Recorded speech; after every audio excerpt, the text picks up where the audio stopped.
suggest that you listen more closely in future and don't put words in people's mouths in an attempt to make them seem racist when they're not. Because I tell you what, it brushes off me. It brushes off me. I don't care about being called those things because I'm not. So I'm not going to have it on my show.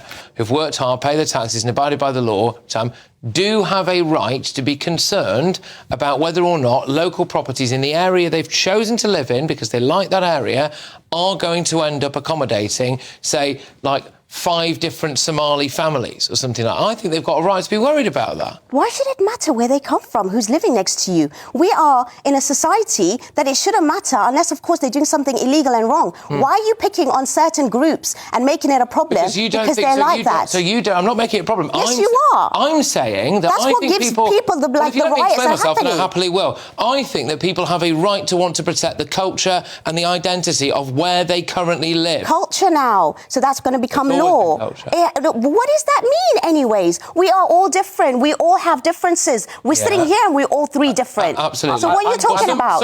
You are now picking about certain people from certain groups, and you are actually now demonising them because that's a problem. You might not care. British people I care. saying that they have a right to want their own country. What, just by their own people? Is that what you're saying? To be a more homogenous and less kind of breakneck speed, rapid demographic change. That might not bother you, but it does bother some people, and they have a right to be bothered. Well, that's not British values to have that kind of problem when you have that kind of like association with colour and caste and all of that kind of stuff. God, I've never mentioned colour or caste once. I've mentioned culture. There are loads of different aspects to that. There's so many different cultures within the British nationals. Do you know what I mean? You go to Wales, you go to Scotland, you go to up north, you go Midlands. It's all about that. OK, what I will say about that is I think it's exactly that kind of attitude that leads to people getting incredibly angry, and it doesn't help. No, it's your attitude that leads to people that are jumping on the bandwagon and causing these riots. Absolute rubbish.